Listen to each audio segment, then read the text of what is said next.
Assalamualaikum warahmatullahi wabarakatuh. Semangat belajar untuk siswa kelas 10 IPS. Untuk sejarah peminatan, kita buka materi hari ini. Bisa untuk buku paketnya kalian buka halaman 23. Kita hari ini akan belajar tentang kegunaan belajar sejarah. Jadi semua bidang studi, semua disiplin ilmu itu pasti ada manfaatnya atau ada kegunaannya. Termasuk hari ini akan dijelaskan Pak Sumar kegunaan kita belajar sejarah. Kalau belajar sejarah, kalau di buku menurut Nugroho Noto Susanto, kegunaan belajar sejarah dibagi menjadi 4, ya, dibagi jadi 4 komponen yang harus atau yang bisa siswa-siswi diketahui. Baik, untuk yang pertama, kegunaan belajar sejarah yaitu kegunaan edukatif, ya, untuk pembelajaran. Ya. Seperti kalian ke sekolah belajar sejarah, itu adalah manfaat belajar sejarah edukatif. Ya. Bagaimana, Pak? Jadi ketika ada peristiwa sejarah, peristiwa masa lalu, ini bisa dijadikan sarana edukasi baik untuk melangkah hari ini atau untuk memprediksi besok atau esok yang akan datang. Ya, bisa diprediksi. Jadi seperti ini. Contohnya, pada kalau di buku yang saya lihat, di sini dikisahkan pada waktu masa penjajahan Belanda, ya, Kesultanan Yogyakarta itu bisa dipecah belah oleh Belanda dengan teori, ya, divide et impera. Kalau divide et impera ini politik adu domba, ya. Sultan diadu domba dengan kerabatnya, dengan keluarganya, dengan putranya, dengan haji dan lain-lain. Di mana kedua-duanya ini diadu biar saling bentrok, biar saling ada masalah, sehingga Kesultanan Yogyakarta menjadi 2, terbelah menjadi 2. Kesultanan Yogyakarta, Kesultanan Surakarta. Sampai detik ini, ya, akibat perjanjian Giyanti itu Kesultanan Yogyakarta terpecah belah menjadi 2. Nah, itu.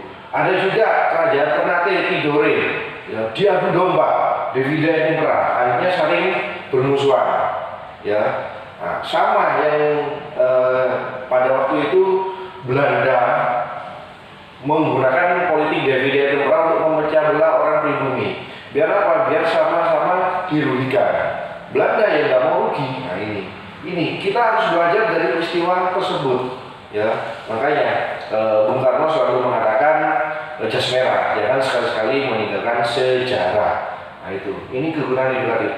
Belajar dari ini, kita ini generasi muda, generasi bangsa Indonesia ini, seperti kalian semuanya, tidak boleh mau dipecah belah oleh siapapun yang akan merusak Indonesia. Itu intinya. Yang kedua, kegunaan inspiratif, ya. Jadi sejarah ini bisa digunakan untuk inspiratif kita dalam mengambil keputusan, ya. Inspiratif. Misalnya, ya, kita kenal kejayaan masa lalu, kejayaannya masa Hindu-Buddha, masa Islam, ya. Kita cross check ke masa lalu Hindu-Buddha dulu. Di Indonesia, kalian tahu semuanya, pasti tahu mahakarya di Indonesia adalah pada masa Hindu-Buddha ini adalah bangunan suci Borobudur dan Prambanan. Ya, Borobudur dan Prambanan. Yang pernah ke Borobudur, yang pernah ke Prambanan, silakan dicek. Borobudur dan Prambanan ini kan untuk penanganan Hindu-Buddha itu ada yang dari Cina, ada yang dari India. Ternyata dari India, dari Cina, ini ada buku untuk membangun candi. Tetapi hebatnya orang Indonesia, orang pribumi, leluhur kita, tidak ada satupun candi yang dibangun seperti yang dituliskan di kitab atau yang dicontohkan yang berada bangunannya di India maupun di Cina. Ini nggak ada satupun. Termasuk Borobudur dan Prambanan ini nggak ada di dunia. Hanya ada bangunannya, model-modelnya, tipe-tipenya yang hanya ada di Indonesia. Ya, itu. Oleh karena itu Borobudur oleh UNESCO menjadi keajaiban dunia. Ya, seperti itu. Ya.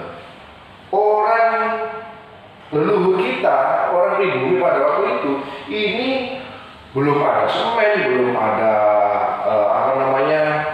kren ya untuk bangun-bangun yang seperti sekarang ini, sudah bisa mampu membangun Borobudur yang notabene oleh dunia diakui menjadi keajaiban dunia. Pada waktu itu di dunia lain itu belum bisa ada yang membuat seperti bangunan Borobudur ini. Indonesia sudah. Nah, ini dijadikan inspiratif bagi generasi muda kita, bagi generasi kita. Oh, leluhur kita, mbah-mbah kita, bibir kita bisa bangun seperti ini. Masa kita nggak bisa? Ayo dicari yang nggak ada di dunia ini, apa yang bisa kita bikin. Nah, itu menjadi inspiratif. Contohnya Masjid Istiqlal, ya, Masjid Istiqlal pada waktu zaman Indonesia baru merdeka, bangun masjid yang terbesar di Asia. Masjid Istiqlal oleh Bung Karno dibangun terbesar di Asia ini. Masjid berupa peninggalan Islam seperti ini. Itu. Baik, ya, kita lanjut untuk yang ketiga. Nah, yang ketiga ini biasanya anak-anak ini sudah bisa semuanya kegunaan rekreasi, kesenangan, ya, kesenangan. Jadi misalnya kalian pergi ke Candi Borobudur, muter terus, padahal itu ada maknanya. Muternya kemana, ke kanan atau ke kiri, ada reliefnya, ada ceritanya. Ke Prambanan langsung muter yang tiga-tiganya langsung ke pasar belanja, sudah itu rekreatif.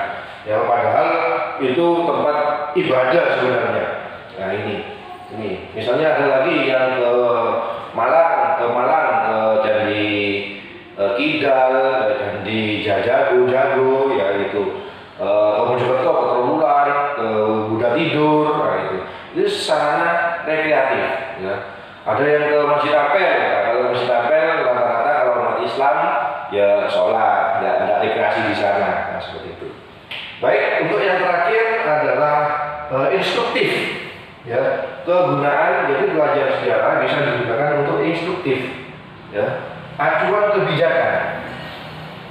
Nah, kalau kita pernah diadu domba oleh Belanda, ya berarti kalau sekarang jangan mau lagi buat kebijakan investor asing tidak boleh 100% ada di Indonesia.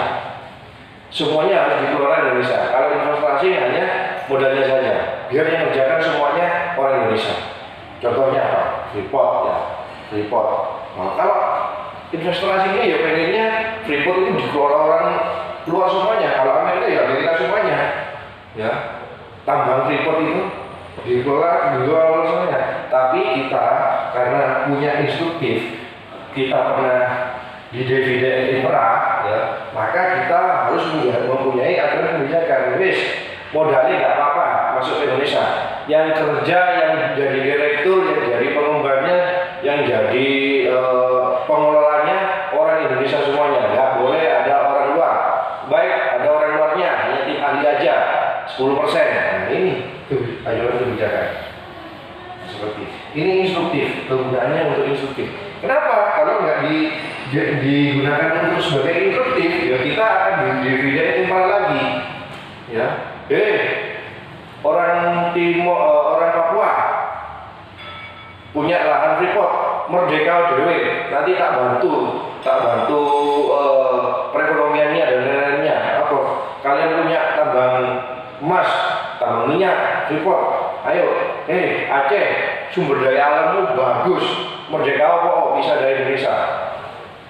Dividen impera, politik adu domba. Ya, ini adalah kegunaan belajar sejarah yang menurut Dr. Nugroho Noto Susanto bisa kalian kembangkan lagi bisa dibaca-baca di bukunya. Pak Sumar berharap semakin kalian rajin membaca buku, pengetahuan kalian akan semakin bertambah. Terima kasih. Assalamualaikum warahmatullahi wabarakatuh. Semangat